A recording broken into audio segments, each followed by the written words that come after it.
Pasti udah nggak asing lagi kan sama suara yang satu ini, suara dengkuran pas tidur yang seringnya jadi bahan bercandaan. Tapi gimana kalau saya bilang, di balik suara yang kedengarannya sepele itu, ada cerita yang jauh lebih dalam dan, jujur aja, jauh lebih penting buat kita pahami. Nah, ini dia pertanyaan kuncinya. Apakah dengkuran itu cuma gangguan berisik yang bikin sebal, atau jangan-jangan itu adalah sinyal peringatan yang lagi dikirim sama tubuh kita? Jawabannya mungkin nggak seperti yang Anda kira. Yuk kita bedah bareng-bareng. Sebenarnya secara sederhana, mendengkur itu cuma soal fisika.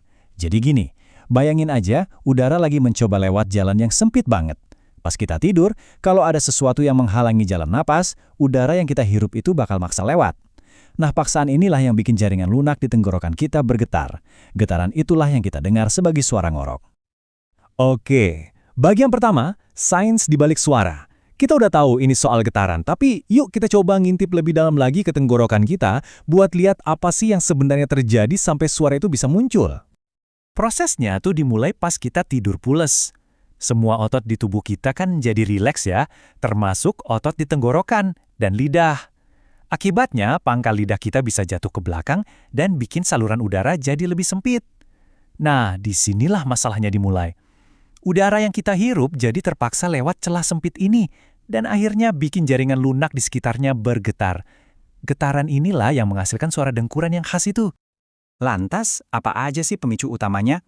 Ternyata ada beberapa tersangka umum nih. Pertama, posisi tidur terlentang.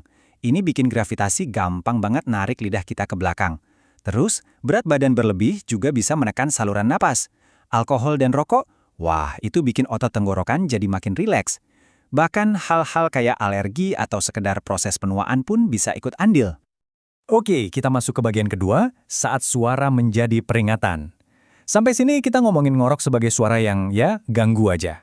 Tapi sekarang kita masuk ke level yang jauh lebih serius, di mana suara ini bukan lagi cuma gangguan, tapi bisa jadi alarm bahaya. Mari kita kenalan sama yang namanya obstructive sleep apnea. Pertanyaan ini benar-benar jadi titik baliknya. Kita sering khawatir sama suara ngoroknya kan? Tapi gimana kalau yang paling bahaya itu justru pas suaranya tiba-tiba berhenti? Karena keheningan itu bisa jadi artinya napasnya juga berhenti.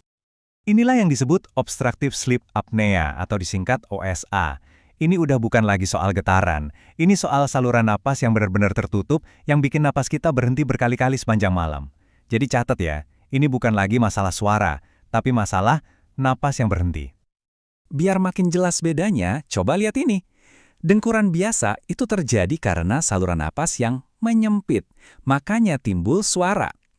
Tapi, kalau sleep apnea, saluran napasnya itu tersumbat total. Akibatnya, napasnya berhenti. Perbedaan antara sekedar menyempit sama tersumbat total ini krusial banget.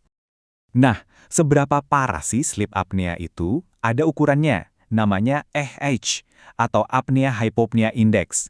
Skor ini tuh ngitung berapa kali dalam 1 jam napas kita berhenti atau jadi dangkal banget. Kalau skornya 30 atau lebih, itu udah masuk kategori parah. Coba deh bayangin, itu artinya kita berhenti napas minimal setiap 2 menit sepanjang malam. Terus, kenapa ini bahaya banget? Gini, setiap kali napas kita berhenti, kadar oksigen di darah tuh langsung anjlok. Tubuh kita panik, terus ngelepasin hormon stres buat bangunin kita biar napas lagi. Nah, bayangin deh kejutan ini terjadi ratusan kali tiap malam. Lama-lama, ini jadi beban yang luar biasa buat jantung dan pembuluh darah.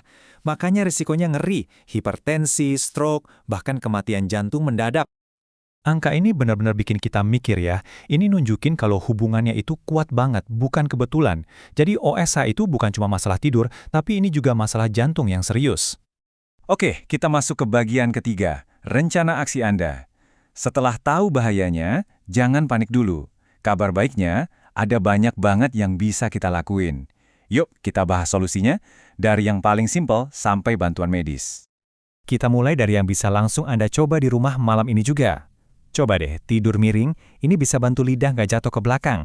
Atau ganjal kepala pakai bantal ekstra biar posisinya sedikit lebih tinggi, sekitar 10 cm aja cukup. Dan tentu, hal-hal dasar kayak jaga berat badan dan hindari alkohol sebelum tidur, itu efeknya besar banget. Tapi ada saatnya solusi rumahan itu nggak cukup.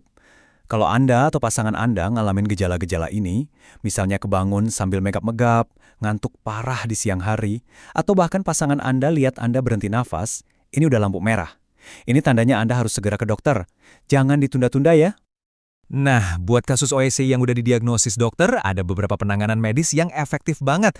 Yang paling umum itu mesin CPAP.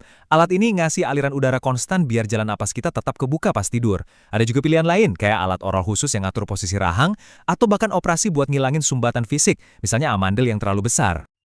Oke, kita sampai di bagian terakhir. Sebuah panggilan untuk bangun. Sebagai penutup, yuk kita sama-sama ubah cara kita mandang suara ngorok untuk selamanya. Ini dia pesan utamanya yang perlu kita ingat baik-baik. Kita sering banget salah kaprah, ngira kalau ngorok itu tandanya tidur pules. Padahal, kenyataannya justru kebalikannya. Mendengkur itu bukan suara tidur nyenyak. Itu adalah suara perjuangan untuk bernafas. Jadi, lain kali Anda dengar suara dengkuran, entah itu dari pasangan, orang tua, atau jangan-jangan dari diri sendiri, coba deh dengarkan dengan cara pandang yang baru. Bukan lagi sekedar suara berisik yang ganggu, tapi sebagai sebuah pertanyaan. Apakah ini suara orang yang lagi berjuang buat napas berikutnya? Mungkin sudah waktunya kita cari tahu jawabannya.